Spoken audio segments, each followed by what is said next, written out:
बिस्मिल्लाहिर्रहमानिर्रहीम। Dear students, आज हम अपना तीसरा लेक्चर लेके आए हैं पब्लिक एडमिनिस्ट्रेशन का। और यहाँ मैं थोड़ा सा आप लोगों से अपोलोजाइज करता चलूँ, सॉरी फॉर बीइंग लेट, मुझे 2-3 दिन लग गए तीसरा लेक्चर अपलोड करते हुए। So as you people know कि मौसम चेंज हो रहा है और जाती सर्दी रुक गई है, तो ये हर एक इंसान पे अपना असर डाल रही है। खैर, तो जनाब हम शुरू करते हैं यहाँ से। आज हम लेक्चर 3 शुरू करेंगे। और मैं यहाँ एक बात बताता चलूँ कि आप लोगों को एक देखें, सबसे पहले बच्चों को इशू क्या होता है। इशू ये होता है जनाब कि कोई तरतीब से नोट्स मिल जाएं या कोई बुक मिल जाए तो बच्चों की ज़रा ईद हो जाती है, बच्चों के लिए पढ़ना आसान होता है क्योंकि वो ट्रैक करना आसान होता है उनके लिए। तो बच्चों, आप लोग का जो आपकी एफपीएससी का या बीपीएससी का पीएमएस का सिलेबस है, आप वो अपने सामने रखें। अगर आप वो अपने सामने रखेंगे तो आपको ये बिल्कुल तरतीब समझ आ जाएगी कि हमारे लेक्चर्स किस तरतीब से चल रहे हैं। ठीक है जी, ताकि आप लोगों को किसी किस्म की भी परेशानी का सामना ना हो। तो मैं उसी तरतीब को फॉलो कर रहा हूँ जो हमारा प्रिस्क्राइब्ड सिलेबस है। तो स्टार्ट करते हैं। हमारे पहले 2 लेक्चर्स के अंदर हमने डेफिनेशंस देखी, और फिर हमने कुछ उसकी प्रॉपर्टीज देखी, उसकी कैरेक्टरिस्टिक्स वगैरह देखी, और सारी हमने बातें की पब्लिक एडमिनिस्ट्रेशन की। आज हम मुख्तलिफ पर्सपेक्टिव्स के ऊपर बात करेंगे जो उसने चैप्टर नंबर 1 के अंदर मेंशन किए हुए हैं। वो पर्सपेक्टिव्स कौन से हैं और उनका क्या क्या इम्पैक्ट है एडमिनिस्ट्रेशन के ऊपर, ये हम बारी बारी देखेंगे। तो बच्चों, सबसे पहला पर्सपेक्टिव है ट्रेडिशनल पब्लिक एडमिनिस्ट्रेशन। अच्छा, अब एक बात जहन में रखें कि जब भी लफ्ज ट्रेडिशनल आ जाता है तो ऑटोमेटिकली ट्रेडिशनल जो होता है, हम कहते हैं ना जी, अपने पुरखों को हम ये बात करते हैं, नहीं अब्बा जी ਤੁਹਾਨੂੰ नहीं पता सानू पता। ठीक है। या हम एक और ताना अपने पुरखों को देते हैं, नहीं जी आप तो बड़े कंजर्वेटिव लोग हैं। तो याद रखें, जो ट्रेडिशनल होगा वो नैरो व्यू होगा या वो कंजर्वेटिव व्यू होगा। और in most of the cases ये चीज़ एप्लीकेबल होती है कि किसी भी थ्योरी को अगर आप देखें और वो ट्रेडिशनल थ्योरी है तो ये दो लफ्ज आपको वहाँ पे ज़रूर जुड़े हुए मिलेंगे, क्योंकि हर नई नस्ल जो है वो अपने आप को पिछली नस्ल से बड़ा रस्तू समझती है। ठीक हो गया जी। तो ट्रेडिशनल पब्लिक एडमिनिस्ट्रेशन का नैरो व्यू भी कहा जाता है, कंजर्वेटिव व्यू भी कहा जाता है। अब इन लोगों का मानना क्या था। ये लोग बड़ी सिंपल सी बात करते थे, ये कहते थे देखें जी, business part of the government should be run in a business like manner. कि आप हुकूमत को हुकूमत की तरह चलाओ, अपने घर की तरह मत चलाओ। जैसे घर में कुछ रिश्तेदार होते हैं, बहन भाई होते हैं, बच्चे होते हैं, बीवी होती है, तो क्या करते हैं जनाब, आप अपने अपनी फैमिली मेंबर्स को रूल्स दे देते हैं। तो यहाँ पे भी कुछ ऐसा ही सिस्टम था कि आप पब्लिक एडमिनिस्ट्रेशन से पहले, और यहाँ ये बात मैंने मेंशन भी किया कि क्यों ट्रेडिशनल पब्लिक एडमिनिस्ट्रेशन की जरूरत पड़ी, क्योंकि इससे पहले जो सिस्टम चल रहा था वो स्पॉइल सिस्टम था। अब स्पॉइल सिस्टम क्या होता था बच्चों, ये पर्सनल रिलेशनशिप्स के ऊपर चलता था। ठीक है जी, आपकी जाती ताल्लुकात के ऊपर चलता था। हमारे पिछले लेक्चर्स में मैंने इसको एक्सप्लेन अच्छे से कर दिया है पहले लेक्चर में। तो पर्सनल रिलेशनशिप्स में चलता था, या ये चलता था लॉयल्टी की बुनियाद पे। लॉयल्टी किसके साथ, या तो आप बादशाह सलामत के साथ, किंग के साथ, या फिर सदर मुमलिकत के साथ, प्रेसिडेंट के साथ, या तीसरा पार्टी के साथ। ठीक है जी। तो जो बंदा जितना वफादार होगा, शाह से ज्यादा शाह के वफादार या फर्माबरदार। तो लॉयल्टी की बुनियाद पे या पर्सनल रिलेशनशिप्स की बुनियाद पे ये आपको दी जाती थी सीटें। इससे रिजल्ट क्या निकलता था, इससे कोई भी काम नहीं सही तरीके से होता था। यहाँ पे आप इनएफिशिएंसी नहीं लिखेंगे, ये इनएफिशिएंसी है कि एक तो काम सही टाइम पे नहीं होते थे, दूसरा फिर जो चीज प्रिवेल करती थी वो थी करप्शन। ठीक है। अब आप देख सकते हैं कि पाकिस्तान में कौन सी ऐसी पार्टी है जहां पे ये मामला चल रहे हैं। ठीक है जी। मुझे क्यों निकाला। तो अब अगर हम बात करें, तो इस सिस्टम के अंदर आपका स्पॉइल सिस्टम के अंदर कोई जो हुकूमती काम है वो सही तरीके से नहीं चल रहे थे, क्योंकि आपने हुकूमत को हुकूमत की तरह नहीं चलाया हुआ था, आपने उसे एक घर की तरह, एक फैमिली की तरह डील किया हुआ था। इसी वजह से जो पब्लिक एडमिनिस्ट्रेशन के फोर फादर्स थे, उन्होंने कहा जनाब देखें, business part of the government should be run in a business like manner. हुकूमत को हुकूमत की तरह चलाओ, घर की तरह मत चलाओ। ठीक है जी। अब इसका मतलब क्या है, इसका मतलब यहाँ पे मैंने मेंशन कर दिया। इसका मतलब ये है कि नॉन पॉलिटिकल अपॉइंटमेंट्स होनी चाहिए, सियासी अपॉइंटमेंट मत करो। ठीक है, नॉन पॉलिटिकल करो। किस बेस पे करो, दो चीजों पे, मेरिट और फिटनेस की बुनियाद पे। ठीक है जी। ये नहीं है कि आपका ये खून का रिश्ता तो आप इसे अपॉइंट कर दो, तो मेरिट और फिटनेस की बुनियाद पे नॉन पॉलिटिकल अपॉइंटमेंट्स होनी चाहिए।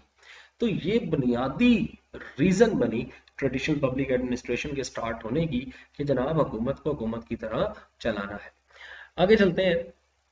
अब इसमें कुछ की पॉइंट्स हमने बड़े इंपॉर्टेंट हैं जो मेंशन करने हैं। आप लोगों का अगर 20 नंबर का क्वेश्चन आता है तो आप इसको मेंशन करेंगे कि अब देखिए सबसे पहली चीज ये आती है की पॉइंट्स के इसमें जो एक इशू खड़ा हुआ वो हुआ पॉलिटिकल एडमिनिस्ट्रेशन डायकोटमी।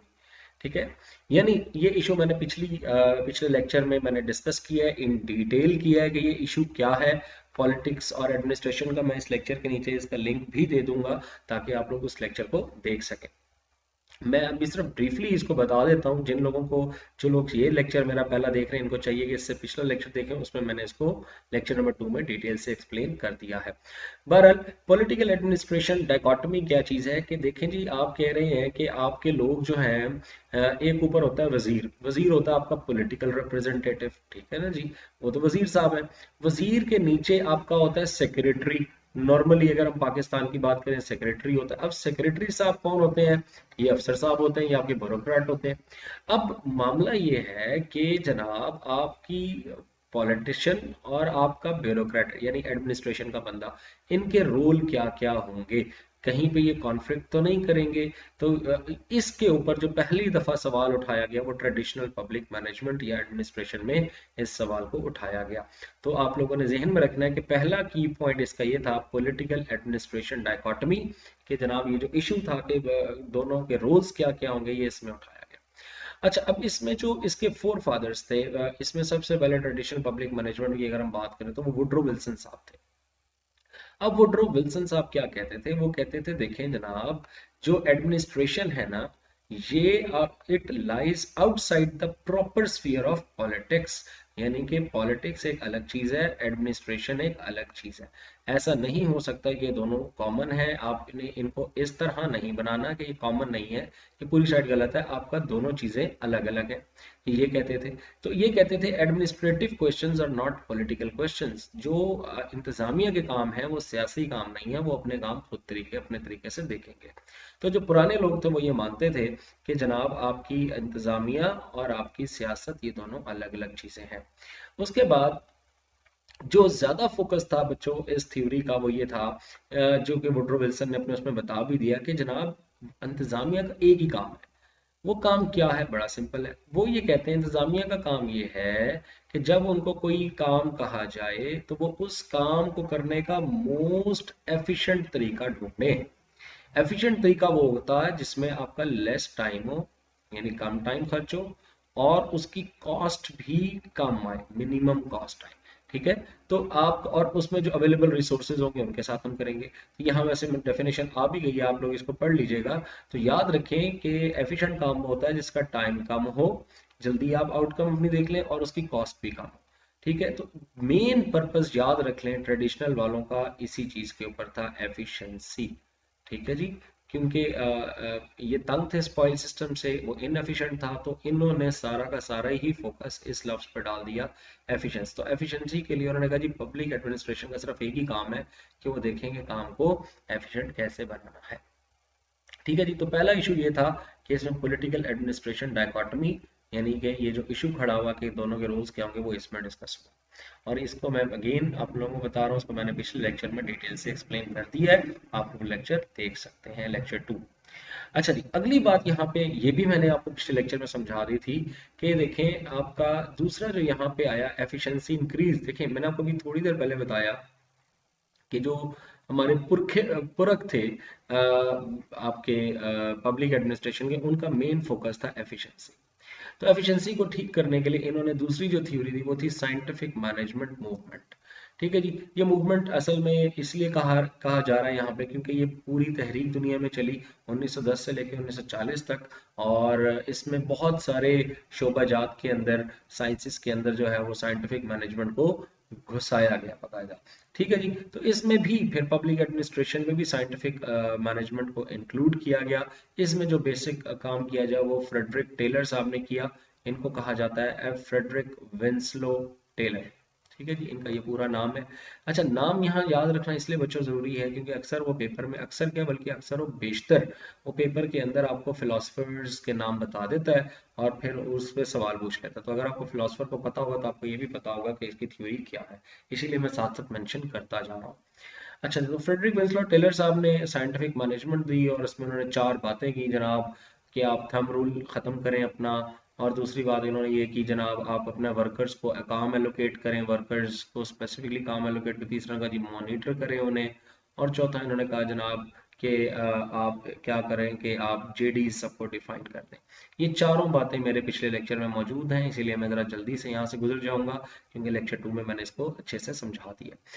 बस यहाँ ये देख लें कि साइंटिफिक मैनेजमेंट का जो काम था वो भी बेसिकली इंक्रीज द एफिशिएंसी था।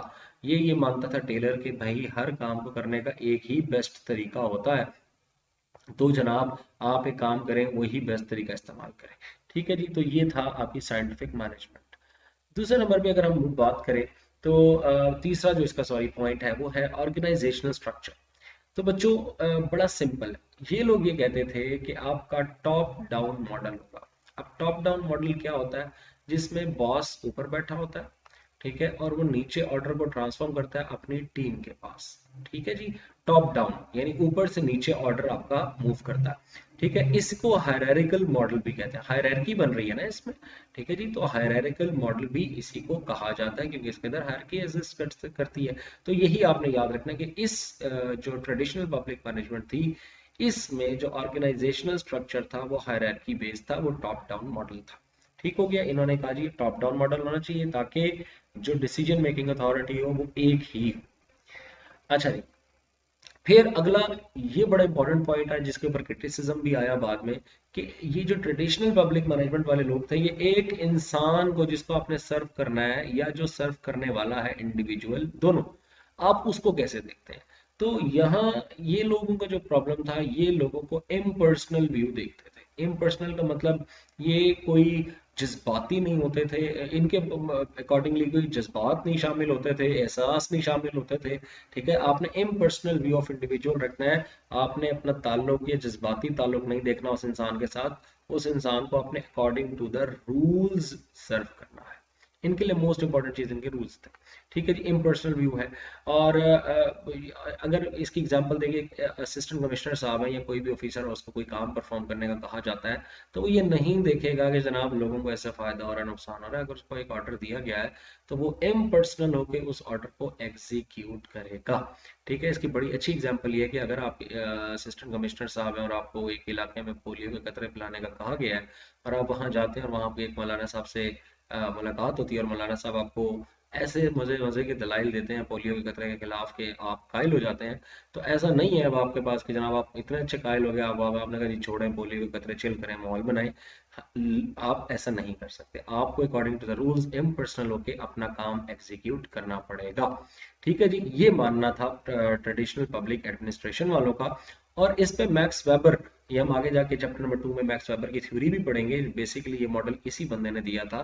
मैक्स वेबर कहता था कि जो ब्यूरोक्रेट होता है ये कॉग इन अ मशीन होता है। अच्छा, कॉग क्या होता है? अगर आप लोगों ने कभी देखा हो, एक इस तरह का व्हील देखा हो जिसमें कॉग्स बने हुए होते हैं, और इस तरह एक व्हील बनता है जिसमें दूसरा व्हील आके सेट होता है, और ये पूरी व्हील जो है वो मशीनरी चलती है। तो ये जो एक चीज है, ये जो सब चीजें हमने बनाई, इनको कॉग्स कहा जाता है। ठीक है, इनका कोई काम नहीं होता, इनका सिर्फ काम होता है रोटेट होना। ठीक है, ये पूरी मशीन के अंदर ये सिर्फ एक काम करता है, रोटेट होना। इनका पर्पस ही सिर्फ रोटेट होना है। ये नहीं देखेंगे कि मशीन का काम क्या है, मशीन ठीक काम कर रही है कि नहीं कर रही, मशीन की पॉलिसी कैसी बनी हुई है, इनका कोई मकसद नहीं है। ठीक है, ये एक सिर्फ अपने काम से काम रखेंगे, इनका काम है घूमना, और ये घूमते रहेंगे। तो सेम उसने कहा जी मैक्स वेबर ने, कि ये ब्यूरोक्रेट जो होता है वो कॉग होता है ऑर्गेनाइजेशनल मशीन में।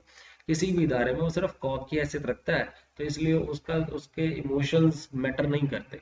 ठीक है जी, देखिए तो इसने यहाँ पे आगे बता भी दिया कि इररेशनल इमोशंस, वो कहते हैं जो इमोशंस हैं वो मोस्टली इररेशनल होते हैं, तो वो आपकी जॉब्स परफॉर्मेंस के अंदर इंटरफेयर नहीं करने चाहिए। ठीक है जी, तो वो सिर्फ और सिर्फ किसकी हैसियत रखता है? कॉग की। अब आप खुद देख लें, मशीन और मशीन में कोई जज्बात नहीं होते, तो इसीलिए उसने शुरू में कह दिया था इंडिविजुअल को आप इम्पर्सनल होके देखोगे, कोई ताल्लुक नहीं बनाओगे। कि किन का मानना था? ये ट्रेडिशनल पब्लिक एडमिनिस्ट्रेशन वालों का मानना था। उसके बाद हम बात करें, ये जो ट्रेडिशनल पब्लिक एडमिनिस्ट्रेशन वाले लोग थे, ये कहते थे जी बजटिंग कैसे करनी है। तो बजटिंग के लिए इनका बच्चों तरीकाकार बड़ा सिंपल था। ये इनका जो मेजर इनका था वो था कॉस्ट बेनिफिट एनालिसिस, ठीक है जी, जिसे आप रैशनल अप्रोच भी कहते हैं। कॉस्ट बेनिफिट एनालिसिस, या इसको एक और नाम भी दिया जाता है रैशनल अप्रोच, ठीक है जी। आ, इसमें क्या देखा जाता है कि आप उस तरीके को अडॉप्ट करोगे, बजट बनाओगे जिसपे कॉस्ट कम से कम हो और बेनिफिट सबसे ज्यादा हो, ठीक है जी। तो किसी भी काम को करने के बहुत सारे तरीके होते हैं, ये लोग क्या करते हैं, सब तरीकों को एनलिस्ट कर लेते हैं, उसमें देखते हैं कि फिर सबसे कम कीमत किसकी आ रही है। और कीमत सिर्फ पैसे में नहीं होती बच्चों, एनर्जी में, मैन पावर रिसोर्सेज में, मशीन रिसोर्सेज में, हर तरीके में कॉस्ट कम से कम होनी चाहिए, बेनिफिट सबसे ज्यादा होना चाहिए। तो इनका ये बजट था कि benefit for the projected benefit for the cost देखा जाता था कि कॉस्ट कितनी है और बेनिफिट कितना है। तो उसके अकॉर्डिंगली फिर ये अपना बजट चीजों को ध्यान में रख के बना लेते थे, ठीक है जी। यहाँ उन्होंने बता भी दिया, वो एफिशिएंसी देख लें, बार बार ये लफ्ज आ रहा है, एफिशिएंसी को देखते थे, इकोनॉमी को देखते थे, इफेक्टिवनेस, इन सारी चीजों को देखते हुए वो अपना बजट बनाते थे। लेकिन आपने जहन में रखना है, इनकी जो बजट मेकिंग थी वो रैशनल अप्रोच के थी, और रैशनल अप्रोच क्या कहती है, कॉस्ट बेनिफिट एनालिसिस का बताती है, ठीक है जी। कि देखें कि कॉस्ट किसकी कम से कम है और बेनिफिट किसका ज्यादा से ज्यादा है। नेक्स्ट इसका जो की पॉइंट था कि डिसीजन मेकिंग कैसे करते थे ये लोग, ये कहते थे जनाब डिसीजन मेकिंग जो होनी चाहिए, ये आपकी रैशनल डिसीजन मेकिंग होनी चाहिए। अच्छा, रैशनल में यहाँ थोड़ा सा आपको समझा भी दूं, रैशनल में देखिए बच्चों 4 स्टेप्स होते हैं। पहला स्टेप ये होता है रैशनल अप्रोच के अंदर कि आप कहते हैं आइडेंटिफाई द प्रॉब्लम। सबसे पहले आप ये देखो कि मसला क्या है, ठीक है, मसला ये है कि मुझे क्यों निकाला। अब दूसरे नंबर पे अगर हम आइडेंटिफाई कर चुके हैं प्रॉब्लम को, तो प्रॉब्लम के बाद फिर आप क्या करोगे, एनलिस्ट करोगे ऑल पॉसिबल सॉल्यूशंस, जितने भी उसके मुमकिना अ, उसके सॉल्यूशंस हैं, आप उन सब की एक लिस्ट बना लो, ठीक है जी। अच्छा, तीसरे नंबर पे फिर आप क्या करो, हर सॉल्यूशन का कॉस्ट बेनिफिट एनालिसिस करो। आप देखो जो भी सोल्यूशन आपने सोचा है उसमें मेरी कीमत कितनी आ रही है और मुझे फायदा कितना है। आखिरी स्टेप इस पे ही होता है कि आप उस सोल्यूशन को ऑप्ट कर लो जिसमें बच्चों आपकी कॉस्ट कम से कम होगी और बेनिफिट ज्यादा से ज्यादा होगा। तो ये 4 स्टेप्स को कहा जाता है रैशनल अप्रोच। तो इन्होंने भी ये कहा कि डिसीजन मेकिंग के अंदर आप लोग रैशनल अप्रोच को यूज करोगे और रैशनल डिसीजन मेकिंग करोगे। अब आप इस देख लो, इसमें कहीं पे भी उन्होंने कहा ये नहीं है कि आवाम का देखना है, आवाम का सोचना है, तो इसीलिए यहाँ कहा जाता है does not favour broad public participation. इसके अंदर पब्लिक पार्टिसिपेशन नहीं होती, चंद लोग बैठ के ये एनालिसिस करते हैं और उसके बाद उसको आवाम पे थोप देते हैं, ठीक है जी। अच्छा, आगे चलें तो बच्चों इसमें, हाँ, ये इसके की पॉइंट्स से बेसिक आपका 20 नंबर का सवाल आराम से इसमें पूरा हो जाएगा। ये एक स्लाइड मैंने जानबूझ के डाली है ताकि एक इशू को हम एड्रेस कर सकें कि आपको अक्सर वो फिलोसफर्स के नाम दे देता है, तो आपसे पूछता है जनाब इनकी थ्योरीज। तो अब ये देख लें, Woodrow Wilson, L D White, Leonard D White है, विलियम आई है, फ्रेडरिक विंसलो टेलर साहब हैं, गैंट है, सी से गिलब्रेथ है, मैक्स वेबर, हेनरी फयो, ये जितने भी लोग हैं, ये आप नाम इनके थोड़ा सा देख लीजिएगा।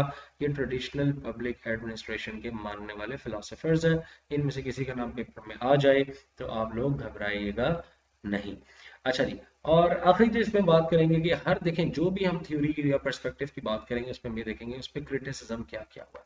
ये बड़ा जरूरी पार्ट है, इसमें बच्चे, बहुत सारे बच्चे इस पार्ट को स्किप कर जाते हैं और फिर वो ये शिकायत करते नजर आते हैं कि जनाब आपका मार्क्स जो है वो ज्यादा अच्छे नहीं आए। तो क्रिटिसिज्म इसका लाजमी देखिएगा।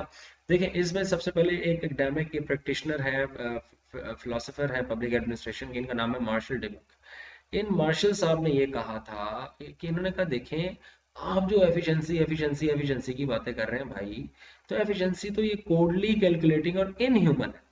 इंसानों को आपने कॉग कह दिया, कॉग क्या, इंसान देखे ना, कॉग तो मशीन है, बट इंसान तो मशीन नहीं है। इंसान के पास जज्बात नाम की कोई चीज है, एहसासात नाम की कोई चीज है।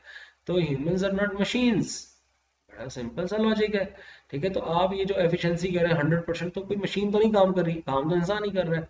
तो आप इतनी एफिशिएंसी के ऊपर जो बात कर रहे हैं उससे फिर वो जो इन ह्यूमैनिटी उसके अंदर शामिल हो जाती है, तो it is a negative part. दूसरा, फिर वो ये कहते हैं कि आप ये जो कोल्डली कर रहे हैं कि लोगों से तो इम्पर्सनल होना है आपने, तो भाई एक बंदा हो ही नहीं सकता इंसान के अंदर जज्बात ना हो, किसी का गम हम ना समझे, एक्सेप्शन अलावा, लेकिन मोस्टली तो आप अटैच होते हैं लोगों से। तो उसने कहा जो सक्सेसफुल एडमिनिस्ट्रेशन होती है वो वार्म एंड वाइब्रेंट होती है, इट इज ह्यूमन, आप लोगों से जुड़े हुए होते हैं। पब्लिक एडमिनिस्ट्रेशन है, लोगों को सर्व करना है आपने, और आप उस लोगों को सर्व करने के लिए इन ह्यूमन कैसे हो सकते हैं? तो आपको ह्यूमन होना जरूरी है। और ये बड़ा वैलिड क्रिटिसिज्म था इसके ऊपर कि आप एफिशिएंसी को ध्यान में रखते हुए इन ह्यूमन नहीं हो सकते। फिर कुछ और भी इसके ऊपर आया कि उन्होंने कहा देखें सिर्फ एफिशिएंसी नहीं होती पब्लिक एडमिनिस्ट्रेशन के जिम्मे, उनके ज़िम्मे और भी चीज़ें होती हैं क्या? उनके ज़िम्मे जस्टिस भी तो होता है, उन्होंने इंसाफ भी तो करना होता है माशरे में, उन्होंने लोगों को आज़ादी देनी होती है, लिबर्टी देनी होती है, फ्रीडम देनी, लिबर्टी, फ्रीडम देनी, और उसके बाद इक्वालिटी की बात की, बराबरी के लिए वो लड़ रहे होते हैं। तो ये सब चीज़ें इन्होंने देनी होती है, ना कि सिर्फ आपका फोकस हो एफिशिएंसी के। ठीक है जी। तो ये जो क्रिटिसिज्म था बड़ा वैलिड किस्म का क्रिटिसिज्म था, और अगर आप लोगों को पेपर में आ जाए तो आप लोगों ने इसको इलेबोरेट करते हुए इसके क्रिटिसिज्म की तरफ जरूर जाना है। तो बच्चों ये थी हमारी ट्रेडिशनल पब्लिक एडमिनिस्ट्रेशन, हमारा पहला पर्सपेक्टिव। इंशाल्लाह हम अपने अगले लेक्चर के साथ मिलेंगे जिसमें हम डील करेंगे हमारी नेक्स्ट थ्योरी को। आप लोगों से रिक्वेस्ट है इस चैनल को लाजमी सब्सक्राइब कर लें, लाइक कर लें, ये मेरी मोटिवेशन के लिए बड़ा ज़रूरी है कि मैं मुसलसल लेक्चर्स को बनाता रहूँ बच्चों। हम अपने अगले लेक्चर के साथ मिलते हैं बच्चों, तब तक के लिए अपना ख्याल रखें, अल्लाह हाफ़िज़।